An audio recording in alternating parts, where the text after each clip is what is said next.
Preston Davey. This is very sad, but there are a lot of anomalies that we're not going to like. Now, if you have bought the narrative and everything you've been told, just leave your little hate now and walk on.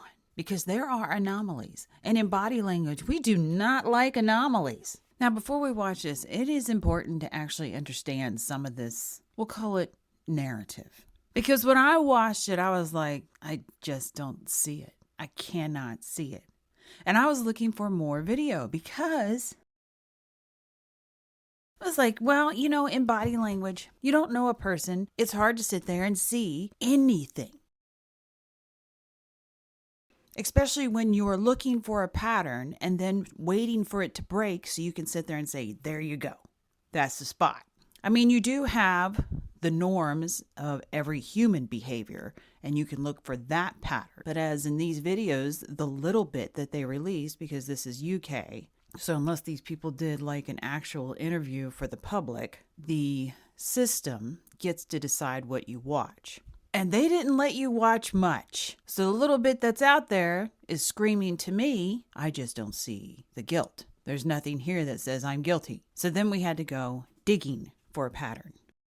And particularly, a behavior pattern. So supposedly these two had a dog, or have a dog. I would say had now because they're both in prison. This is a 3-year-old case on top of it, recently convicted. So they had this dog for a long time before they got Preston. Dogs never abused.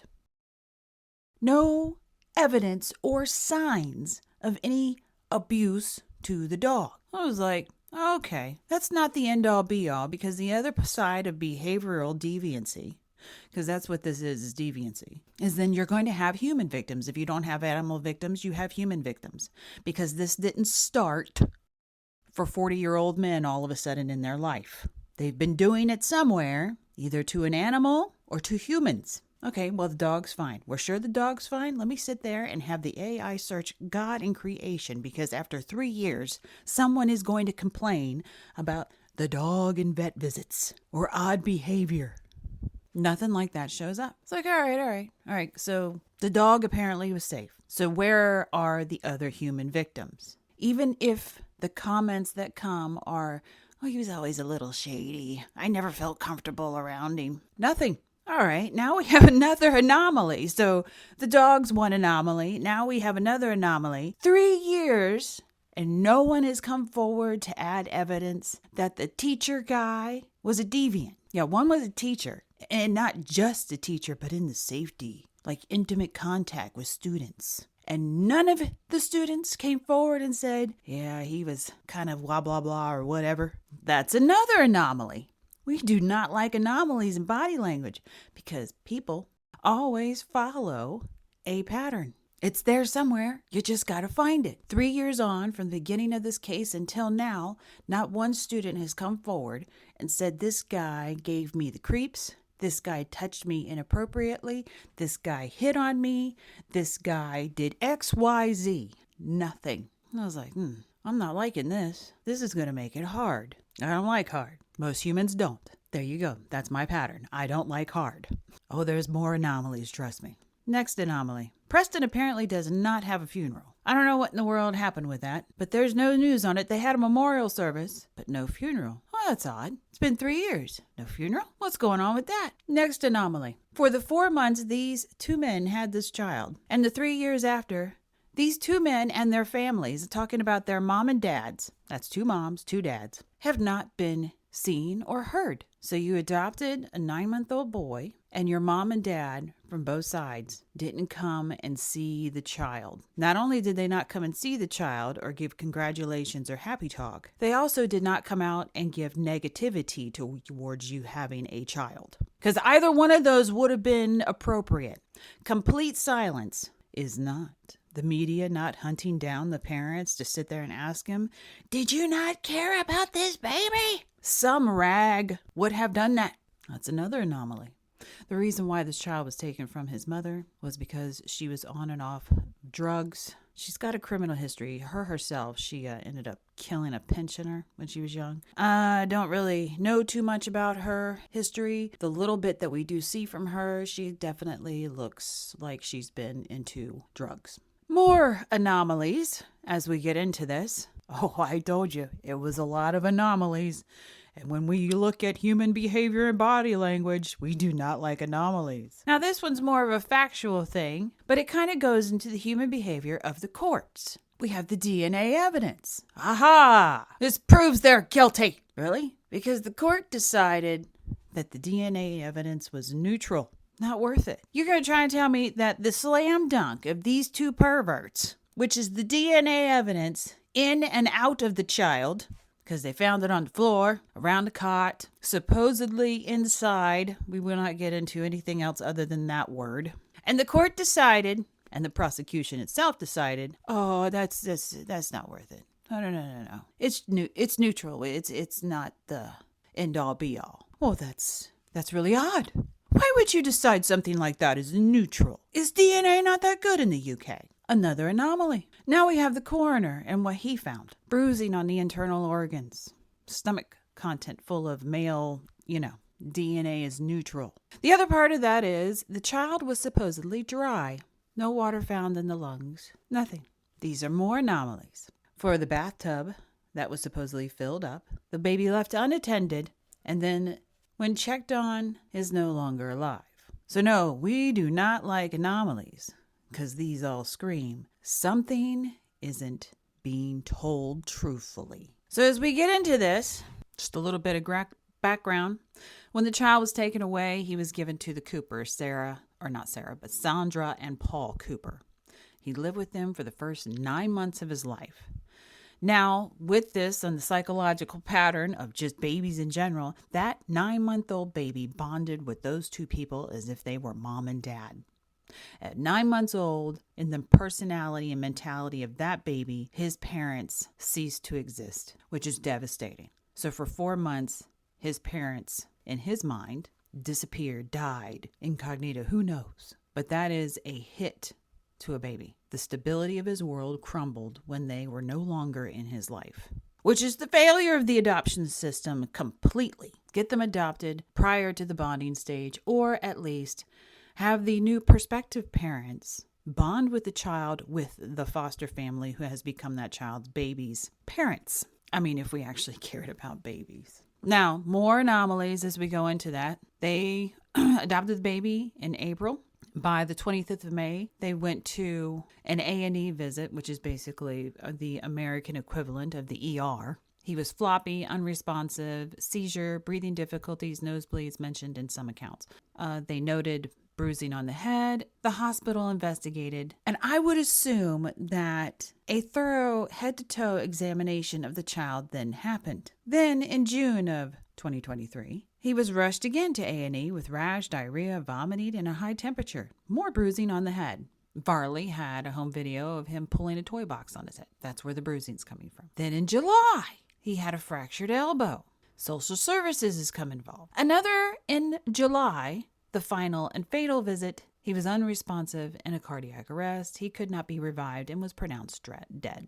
They're saying that it was smothering, that something had been inserted into the back of the throat or of some way. He choked. But with so many anomalies, it's kind of hard to get around this. So let's watch this fatal and final visit as these two men have rushed this child to A&E. They didn't call an ambulance. They drove themselves. By the way, they drive on the opposite side of the road.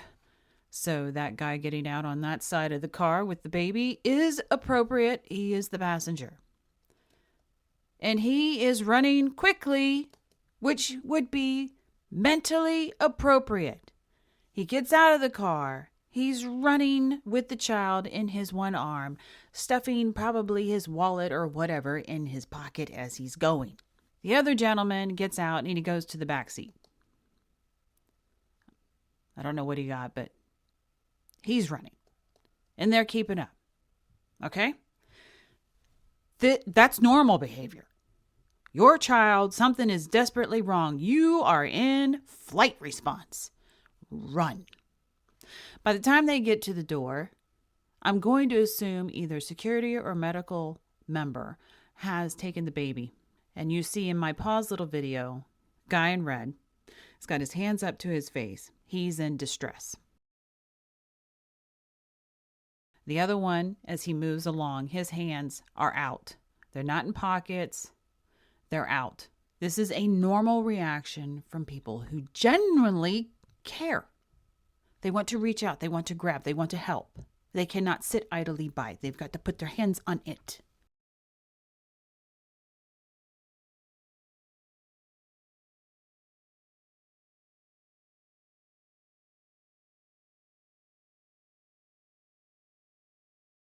More hands, moving around, more hands.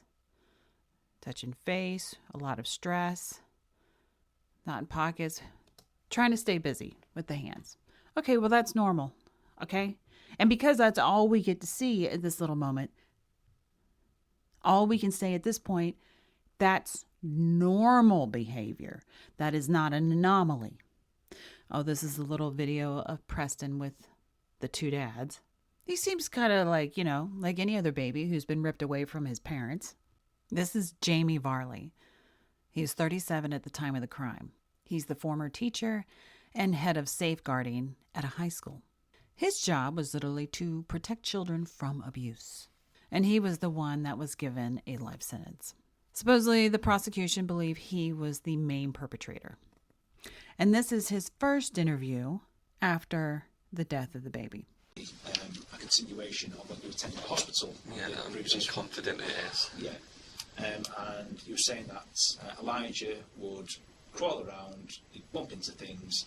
Yeah, at that point he wasn't crawling. He just would lean over and roll and fall, and we've got some toys like those suction cups that sit onto the window to help him with his skills, and he can spin them, and he headbutts the windows. It's just a clumsy baby. They're just normal clumsy bruises. They're just always little ones on his head. Nothing severe. Just little light bruises.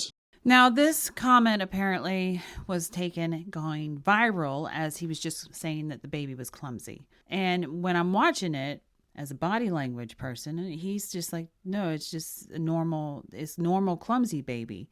Not a vindictive, not an angry, not a excuse-filled thing, but it's kind of like, no, he's just a striped tiger. He's just a normally striped tiger kind of response. And I was like, okay, so that's been inflated in the narrative world. And you can see, even though this video is horrible that they released, the distress in the face. The eyes look swollen. There is no smile. There's just stress. I was rewatching this back, and it just dawned on me as I was watching this to make sure I didn't leave giant air gaps or another booger story. They get this baby at 9 months old, and he's unable to crawl. So just by that little bit of information right there, he's developmentally behind. And unless there is a medical reason of why he's behind, it would suggest that the Coopers did not help him develop physically and to being able to crawl. Suggestion to say this. No, I know. In fairness to yourself, but because they've been mentioned by the health institute, it would be remiss for us not to. Yeah. And we reported this to adoption now to social workers as well. Okay. So what I'd like to do then is go back to And he's holding himself tight, small. He's in stress. He's in stress, one, because you're being interviewed about this baby and all of the bruising and stuff. And for those of you who actually have children, you know exactly what I mean. And then you're also stressed because this little one that you adopted or were in the process of adopting, because apparently it wasn't like a finalized deal, is dead. And as a thinking adult, you know that this is not a good sign, regardless. Yesterday morning, and you're dressing baby Elijah to go to your mum's. Okay. Thinking about just Elijah's head at this point. Yeah. What injuries, marks, any blemishes at all that you can see? Absolutely nothing. Okay. So moving down his body then. Yeah. And we're now looking at his torso. Yeah. Front and back. Yeah. What injuries, what blemishes? Nothing. Nothing? We can actually see that there is an eye movement. He's looking. He's mentally looking. He didn't make it up in his brain. He didn't try and construct it. He didn't avoid it. There was nothing. He's got a visual memory of nothing. It's like, okay. All these anomalies. Thing now. Okay, right No, arm. he had about 2 weeks ago or something like that. We went to the park and he had a little bit of a bruise from where the swing were, but I padded it with blankets at the front and the back. It's too small. But yesterday, Was that bruise still visible? No, I don't think it was. No, Okay. no, it wasn't. So thinking about his right arm then. Yeah. Any marks, blemishes at all on that arm? No. Any bruises? No. Left arm? No. Okay, so we're going to move down now to his hips. Any marks, bruises, or anything abnormalities to No.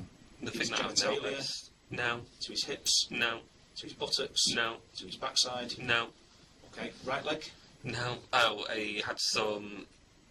Did he? I think he might have had a bruise or something on his sort of shin. He might have had one there.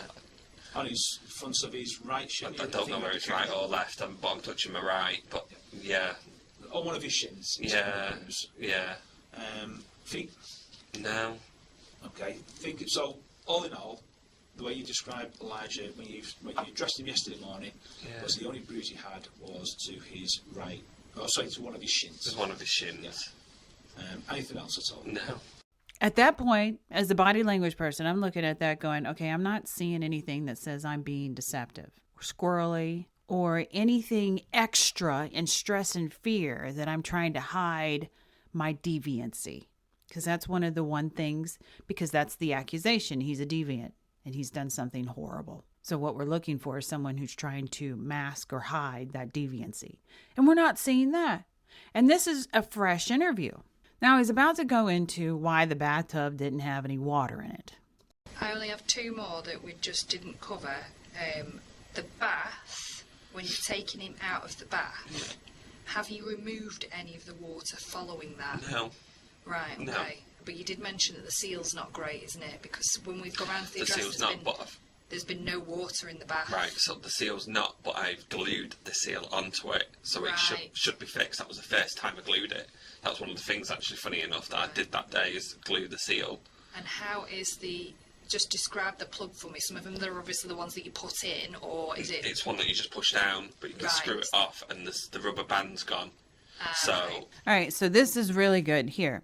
Remember, the body leads and the mouth tells the story. So he's describing the seal on the little, hell, I don't even know what it's called, but it's the plug thing. His finger goes around what the other hand is pretending is holding the plug, and the body is leading. The brain is also engaged because the eyes are going there, remembering this whole thing. So this story of the broken seal and him gluing it is a hard memory in the mind. He did this. All right, well, that's true. if you lift the plug, if you kick the plug and the water went out, it knocked the seal off. So I put some glue on it. But once it is actually pressed down, that seal works as far as you're aware. Well, I don't know because that was his first bath since it was glued. Right, so you've not released I have not released any water. So if it's not in there, it's because there's a problem with I have the not seal. released any water. Okay. Did you see John release it at all while he was He wouldn't have had time. He came straight up and we went straight out of the house, and I got him straight out of the bath and went straight to the bedroom with him. So you saw that. Did John do it? And he was like, instantly the body's in the negative. It was like, no, we was gone. Who cares about water in the bathtub? It's time to get this baby to A&E. That's the appropriate response. The body is telling the truth because it's in the negative, and he is in that moment reliving the urgency of get the baby and run. At that point alone, and looking at that, if this was from a deviant moment, we would not be seeing this kind of body language. We would be seeing the telltale signs of deception because it doesn't match the telltale signs of what was supposedly found in the autopsy. You have videoed him in difficulty for 1 hour and 45 minutes before. Now he's mad. I have no idea how old this interview is or how fresh it is after the incident, but at this point he's extremely upset. And you can kind of see it as he's holding his face the way he's holding it. His arm is propping it up. He's leaned back in the chair and he's giving a cold stare to the individual that's talking to him. You also see slightly the negative in the head shake. You've even took him to hospital. I haven't done it. Okay. Well, I'll make the suggestion that you've killed him, Jamie. You make that suggestion and I'll fight it to the day I die. Because one day, you guys will be in trouble because you are absolutely wrong. I don't know how I'm going to prove it, but you are wrong because I have not done it. You're wrong. I will say that when you see, and you're an empath, that much emotion come off from someone, it can infect you and you feel it. He's about to cry and you hear it in his voice. Less than 4 months after high school teacher Jamie Varley and his partner John McGowan-Fazakerley took him home, they were rushing Preston's lifeless body to the hospital in Blackpool, where he later died. Today, as Varley was told he'll never leave prison and his partner was given a 25-year jail term, Preston's biological mother, seen here on the left, spoke of her grief via police. What makes it even more unbearable is knowing that his death was not an accident. Now, this is apparently the biological mother, and you'll see what I mean when I say that she definitely looked like she has abused drugs. She's uber skinny in a sickly way.